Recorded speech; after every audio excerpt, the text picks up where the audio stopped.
Assalamualaikum warahmatullahi wabarakatuh. Om Swastiastu, Namo Buddhaya, salam kebajikan.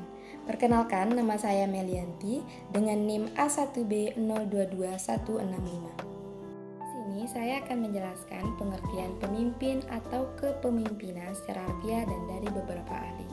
Nah, menurut arti secara harfiah, pimpin berarti bimbing, memimpin berarti membimbing atau menuntun. Pemimpin merupakan orang yang memimpin ataupun seseorang yang menggunakan wewenang serta mengarahkan bawahannya guna mengerjakan pekerjaan mereka untuk mencapai tujuan tertentu dari organisasi.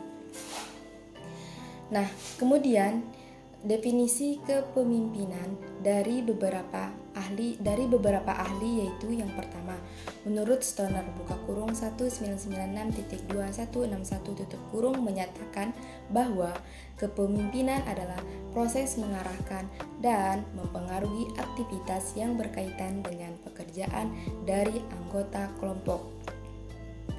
Nah, yang kedua menurut Wahjo Sumidjo buka kurung 1999.279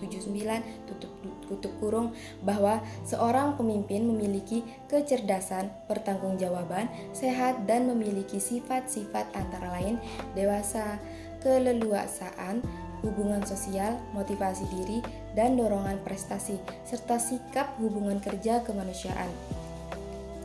Sebaliknya, dalam realitas sosial modern juga dikenal pemimpin karismatik, terutama dalam lingkungan sosial dan politik. Assalamualaikum warahmatullahi wabarakatuh. Saya Muhammad Rizky Maulana dari kelompok 5 akan menjelaskan tentang orientasi tugas. Yang pertama, seorang pemimpin dengan orientasi demikian cenderung menunjukkan pola-pola perilaku berikut: merumuskan secara jelas peranannya sendiri maupun sifatnya, menetapkan tujuan-tujuan yang sukar tetapi dapat dicapai, dan memberitahukan orang-orang apa yang diharapkan dari mereka. 1. Menunjukkan prosedur-prosedur untuk mengukur kemajuan menuju tujuan dan untuk mengukur pencapaian tujuan itu, yakni tujuan-tujuan yang dirumuskan secara jelas dan khas. 2. Melaksanakan peranan kepemimpinan secara aktif dan mengarahkan, membimbing dan mengendalikan kegiatan-kegiatan yang berorientasi pada tujuan. 3. Berminat mencapai peningkatan produktivitas. Orang-orang yang kuat dalam orientasi, orang cenderung menunjukkan pola-pola berikut ini. 1. Menunjukkan perhatian atas terpeliharanya keharmonisan dalam organisasi. 2. Menunjukkan perhatian pada orang sebagai manusia dan bukan sebagai alat produksi saja.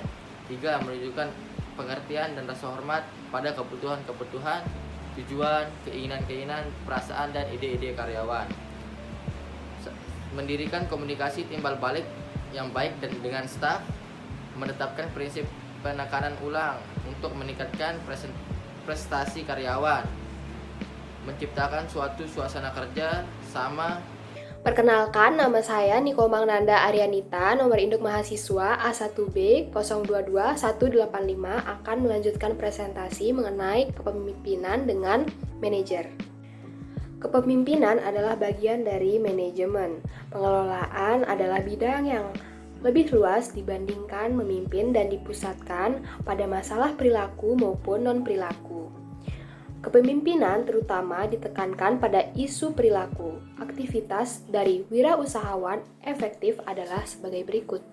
Dari segi sikap kepada bawahan, mempunyai kepercayaan kepada bawahan dan menyampaikan kepercayaan tersebut. Yang kedua, mudah didekati dan bersahabat. Yang ketiga, suka sekali membantu bawahan agar menjadi lebih efektif dan berusaha menghilangkan kendala bagi pencapaian tujuan dan prestasi. Yang keempat, dalam berhubungan dengan bawahan, secara emosional suka mendukung dan berusaha menghindari perilaku yang mengancam ego. Dan yang kelima, mencoba meminimisasi tekanan-tekanan dalam hubungan dengan bawahan untuk menghindari penurunan kemampuan intelektual dari bawahan. Nah, kelima perilaku yang dimiliki oleh seorang pemimpin ini kepada para bawahannya itu nantinya akan membuahkan hasil di mana para bawahan merasa segan dengan pemimpinnya, sehingga para bawahan akan memberikan kinerja terbaik mereka dan tujuan suatu organisasi pun terrealisasi dengan baik. Selanjutnya, dari segi teknologi, perencanaan, dan seleksi. Yang pertama, dari segi teknologi, menggunakan teknologi dan mendorong bawahan untuk menggunakan teknologi tepat guna dalam mencapai suatu tujuan. Kemudian dari segi perencanaan, mampu merencanakan program kerja dengan waktu yang efektif.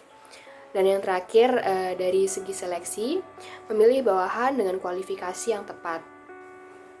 Selanjutnya dari segi standar dan penilaian kinerja, bekerja dengan bawahan dalam menetapkan standar kinerja yang tinggi dan tujuan yang tinggi tetapi bisa dicapai yang konsisten dengan tujuan dari perusahaan. Yang kedua, menghargai kinerja yang bisa diukur dari bawahan subjektif mungkin, tetapi membuat penilaian, kompensasi, dan promosi dengan dasar kinerja yang total. Kemudian dari segi fungsi penghubung, seorang penghubung yang aktif dengan manajemen yang lebih tinggi dapat melancarkan pelaksanaan tugas. Dan yang terakhir, dari segi pengakuan pada kerja yang baik, memberikan pengakuan yang...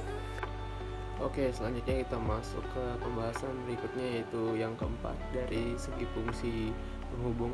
Seorang penghubung yang efektif dengan manajemen yang lebih tinggi dan kelompok lain dalam perusahaan di dalam melancarkan pelaksanaan tugas-tugasnya. Yang kelima itu dari segi memberikan balas jasa dan hukuman. Jadi memberikan pengakuan pada pekerja yang baik, pekerja yang berprestasi. Terus yang kedua itu menggunakan kesalahan bawahan sebagai kesempatan untuk mendidik pada bawahan dan bukannya menggunakan itu sebagai alasan hukuman pada bawahan. Oke, slide berikutnya kita akan membahas tentang pendekatan kepemimpinan.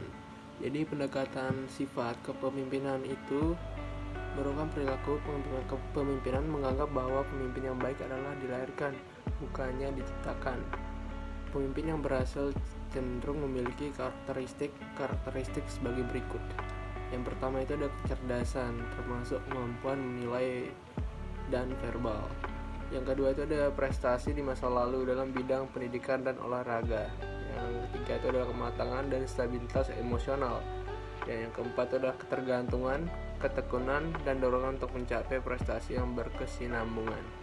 Terus yang kelima itu adalah keterampilan untuk berpartisipasi secara sosial dan beradaptasi dengan berbagai kelompok. Ya, jadi gampang berbaur lah itu. Yang keenam itu adalah keinginan untuk menggapai status dan posisi sosial ekonomi. Oke, setelah kita membahas tentang pendekatan sifat, sekarang kita akan membahas tentang pendekatan situasi. Penekanan kepemimpinan telah bergeser dari pendekatan sifat ke pendekatan situasi. Pendekatan situasi kepemimpinan yang lebih modern didasarkan pada asumsi bahwa semua contoh kepemimpinan yang berhasil itu agak berbeda dan membutuhkan kombinasi yang unik dari pemimpin, pengikut, dan situasi kepemimpinan. Wirausahaan yang menunjukkan perilaku kepemimpinan lebih demokratis dinamakan kepemimpinan yang dipusatkan pada bawahan. Sementara wirausahaan yang menunjukkan perilaku kepemimpinan lebih otokratis dinamakan kepemimpinan yang dipusatkan pada atasan.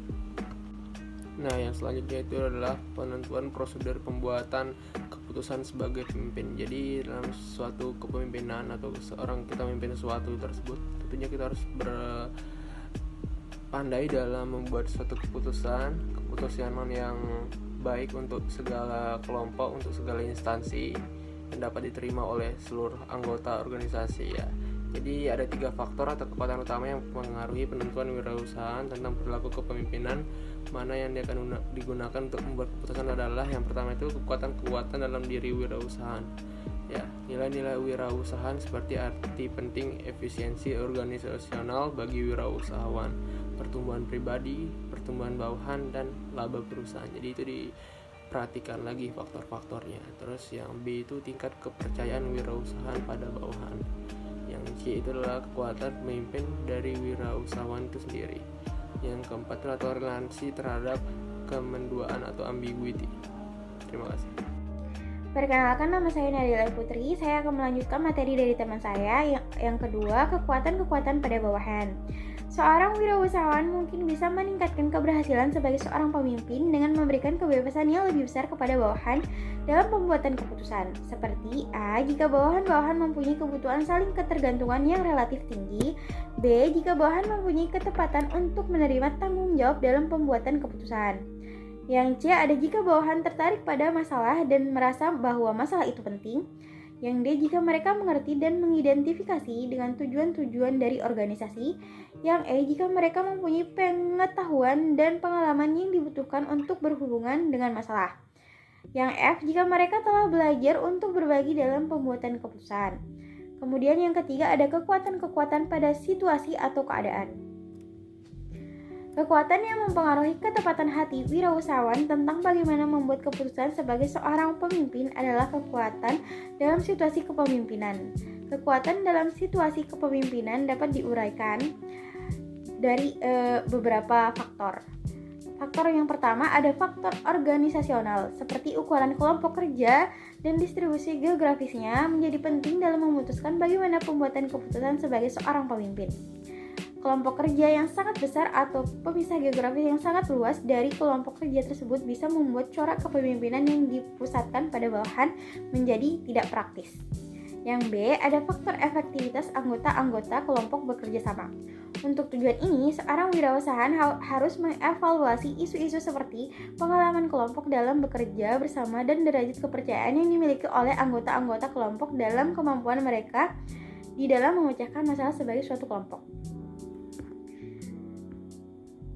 Yang C, ada faktor masalah yang harus dipecahkan sebelum bertindak sebagai seorang pemimpin yang dipusatkan pada bawahan. Seorang wirausahawan harus yakin bahwa suatu kelompok memiliki keahlian yang diperlukan untuk membuat keputusan mengenai masalah yang ada. Ketika suatu kelompok kehilangan keahlian yang diperlukan untuk memecahkan masalah, seorang wirausahawan umumnya akan bergerak ke kepemimpinan yang lalu dipusatkan pada atasan. Yang D, ada faktor waktu yang tersedia dalam membuat suatu keputusan. Sebagai suatu garis pedoman umum, semakin sedikit waktu yang tersedia bagi pembuatan suatu keputusan, semakin tidak praktis untuk membiarkan suatu kelompok membuat keputusan. Biasanya lebih banyak waktu yang dibutuhkan oleh kelompok untuk mencapai suatu keputusan dibandingkan oleh individu-individu. Yang kemudian ada bab 3 yang terdiri dari kesimpulan dan saran. Yang pertama, kesimpulan. Kepemimpinan adalah seorang yang memiliki wewenang untuk memimpin dan mengarahkan anggotanya untuk mencapai tujuan organisasi. Dalam berperilaku, pemimpin berorientasi pada tugas anggotanya, menjalin hubungan baik dengan manajer. Dalam menjalankan tugasnya, pemimpin menggunakan aspek pendekatan pada sifat dan pendekatan situasional. Dan dalam pembuatan keputusan, ada prosedur-prosedur yang harus diikuti oleh seorang pemimpin. Kemudian ada saran. Dalam memimpin segala hal, seorang pemimpin diharapkan mampu memimpin dirinya sendiri terlebih dahulu, sehingga mereka, para pemimpin, dapat mengontrol anggotanya dengan bijaksana, demokratis, kreatif, dan dapat berkomunikasi dengan baik. Dan anggota yang dipimpin merasa segan pada pemimpin. Kemudian dari segala hal yang menjadi tujuan utama dalam suatu proyek berjalan sesuai dengan target awal atau bahkan mendapatkan poin tambahan.